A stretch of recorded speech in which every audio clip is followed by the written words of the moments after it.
আসসালামু আলাইকুম সুপ্রিয় দর্শক, আশা করি ভালো আছেন। আলহামদুলিল্লাহ আমিও ভালো আছি। শুরুতে অনুরোধ করব, যারা আমার চ্যানেলের নতুন দর্শক, দয়া করে আমার চ্যানেলটি সাবস্ক্রাইব করে আমাকে উৎসাহিত করবেন আর পাশে থাকা বেল বাটনটি অবশ্যই প্রেস করবেন যেন আমার আপলোড করা ভিডিও বিনা বাধায় আপনাদের কাছে পৌঁছে যেতে পারে। প্রিয় দর্শক, আজকে কথা বলবো একটা গুরুত্বপূর্ণ আপডেট নিয়ে। সেটা সরাসরি ভিসা সংক্রান্ত নয়, তবে ভিসা সংক্রান্ত না হলেও ভিসা সম্পৃক্ত। এটা হচ্ছে দুবাইয়ের ট্রেড লাইসেন্সের একটা আপডেট।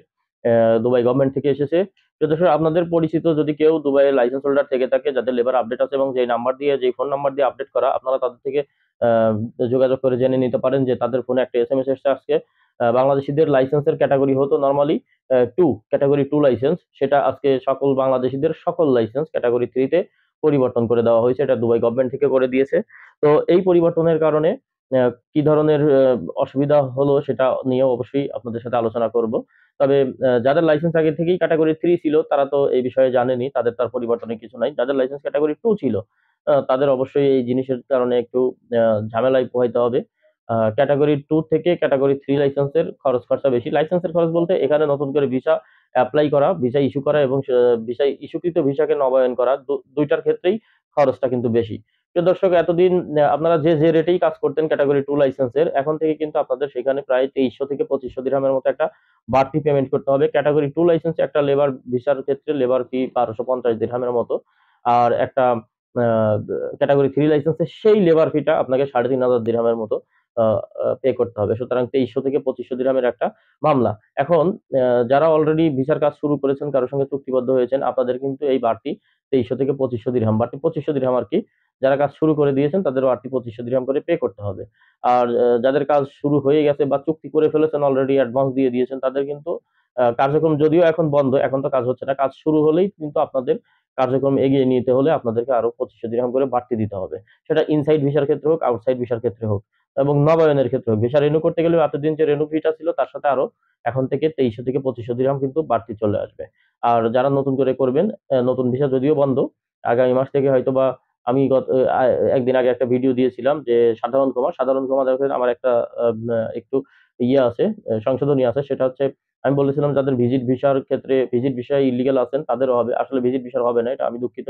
এটা শুধুমাত্র যারা ক্যানসেল ভিসায় আছেন, এখানে রেসিডেন্সি ছিল, তারা নবায়ন করেন নাই বা ক্যানসেল করে আর ভিসা লাগান নাই, তাদের ক্ষেত্রে তারা এই সাধারণ ক্ষমার আওতাভুক্ত হবেন।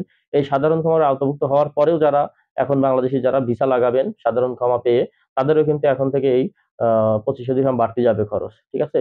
তো আপনাদেরকে এটা মনে রাখতে হবে, আপনারা কোন এজেন্টের সঙ্গে চিল্লাচিল্লি করবেন না। হয়তো আপনি আপনার কাজ ক্যানসেল করতে পারেন, অ্যাডভান্স দেওয়া টাকা ফেরত নিয়ে নিতে পারেন আপনারা যাদের সাথে চুক্তি করেছেন। সেটা আলাদা বিষয়। কিন্তু কার্যক্রম চালু করে রাখতে হলে আপনাকে অবশ্যই চুক্তি যা হয়েছে তার সাথে আরো ২৫০০ দিরহাম করে পে করতে হবে। কারণ এটা গভর্নমেন্ট ফি এবং দুবাইয়ের গভর্নমেন্টের নিয়ম-কানুন আপনাদের বা আমাদের সকলেরই সবসময় মেনে নিতে আমরা বাধ্য। এখানে কারোর কিছু করার থাকবে না। আপনার কার্যক্রম আপনি একজনের কাছ থেকে কাজ ক্যানসেল করে আরেকজনের কাছে যাবেন, সেখানে গেলে কি ৳২৫০০ কম নেবে? নেবে না। সেম একই জিনিস। কাজেই কেউ কারো সঙ্গে হই হুল্লোড় করবেন না, চিল্লা চেঁচামেচি করবেন না। ঠান্ডা মাথায় বুদ্ধি পরামর্শ করে যদি আপনি আপনার কাজে অগ্রসর হতে চান তাহলে এটা আপনাদেরকে পে করে নিতে হবে এবং কার্যক্রম এগিয়ে নিতে হবে। আদারওয়াইজ কাজ ক্যানসেল করতে হবে। এই আরকি। এটা আপনাদের সকলের বুঝার জন্য বললাম। যেহেতু সরকার থেকে ক্যাটেগরি 3 করে দিছে, এখানে কারো কিছু করার নাই।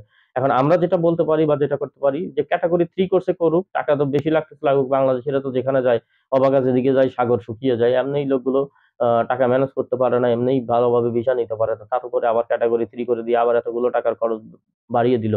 তো যত যাই হোক, আমরা সর্বোপরি চেষ্টা করি যে মরার উপরে খাড়ার ঘা হলেও ভিসা যেন চালু হয়। ভিসা চালু হলে তাইলে ক্যাটেগরি 2 থেকে 3 করলেও এটা গায়ে বাজবে না। মানুষ এক ব্যবস্থা না এক ব্যবস্থা করে অন্তত ভিসাটা করে নিতে পারবে, এসে নিজের কর্মসংস্থান খুঁজে নিতে পারবে। ক্যাটেগরি 3 করছে, আমি চাই যে ভিসা খুলে দিক। আর ক্যাটেগরি 3 খোলার কারণে কি অসুবিধা হবে সেটা আমি বলেই দিলাম যে খরচ বেড়ে গেল। তো আপনারা কেউ গ্যাঞ্জাম ফ্যাসাদে জড়াবেন না বা ভুল বুঝবেন না কোনো এজেন্টকে।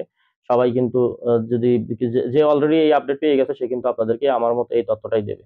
এবং সে অবশ্যই ২৫০০ দিরহাম হয়তোবা ২৩০০ থেকে ২৫০০ দিরহাম বাড়তি চাইতে পারে।